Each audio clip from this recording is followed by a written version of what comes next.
दयालु नरेश। एक राजा बड़े धर्मात्मा और दयालु थे, किंतु उनसे भूल से कोई एक पाप हो गया था। जब उनकी मृत्यु हो गई तब उन्हें लेने यमराज के दूत आए। यमदूतों ने राजा को कोई कष्ट नहीं दिया और यमराज ने उन्हें इतना ही कहा था कि वे राजा को आदरपूर्वक नरकों के पास से आने वाले रास्ते से ले आए। राजा की इस भूल से जो पाप हुआ था उसका इतना ही दंड था। यमराज के दूत राजा को लेकर जब नरकों के पास से पहुंचे तो नरक में पड़े प्राणियों के चीखने, चिल्लाने, रोने का शब्द सुनकर राजा का हृदय घबरा उठा। वो वहां से जल्दी जल्दी जाने लगे। इसी समय नरक में पड़े जीवों ने उनसे पुकार कर प्रार्थना की, महाराज आपका कल्याण हो, हम लोगों पर दया करके आप एक घड़ी यहाँ खड़े रहिए। आपके शरीर से लगकर जो हवा यहाँ आती है उसके लगने से हम लोगों की जलन और पीड़ा एकदम दूर हो जाती है। हमें इससे बड़ा सुख मिल रहा है। राजा ने उन नर की जीवों की प्रार्थना सुनकर कहा, मित्रों यदि मेरे यहाँ खड़े रहने से आप लोगों को सुख मिलता है तो मैं पत्थर की भांति अचल होकर यहीं खड़ा रहूंगा। मुझे यहाँ से अब आगे नहीं जाना। यमदूतों ने राजा को कहा, आप तो धर्मात्मा हैं, आपके खड़े होने का स्थान नहीं है। आपके लिए तो स्वर्ग में बहुत उत्तम स्थान बनाए गए हैं।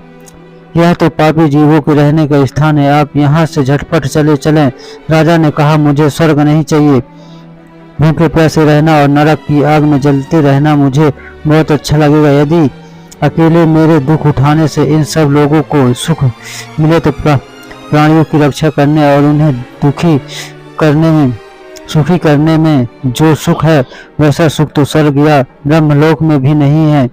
उसी समय वहां धर्मराज तथा इंद्र आए। धर्मराज ने कहा, राजन मैं आपको स्वर्ग ले जाने के लिए आया हूँ, अब आप चले। राजा ने कहा, जब तक ये नरक में पड़े जीव इस अर्थ से नहीं छूटेंगे मैं यहाँ से कहीं नहीं जाऊंगा।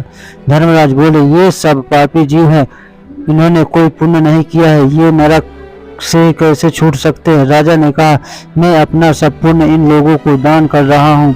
आप इन लोगों को स्वर्ग ले जाएं और इनके बदले में अकेले नरक में रहूंगा। राजा की बात सुनकर देवराज इंद्र ने कहा, आपके पुण्य को पाकर नरक के प्राणी दुखों से छूट गए। देखिए ये लोग अब स्वर्ग जा रहे हैं, अब आप भी चलिए। राजा ने कहा, मैंने तो अपना सब पुण्य दान कर दिया है, अब आप मुझे स्वर्ग में चलने को क्यों कहते हैं। देवराज हंसकर बोले, दान करने से वस्तु घटती नहीं बढ़ जाती है। आपने तो इतने पुण्यों को दान किया है, यह दान उन सब से बड़ा पुण्य हो गया है। अब आप हमारे साथ पधारे। दुखी प्राणियों पर दया करने से ये नरेश अंततः काल तक स्वर्ग के सुख भोगते रहे।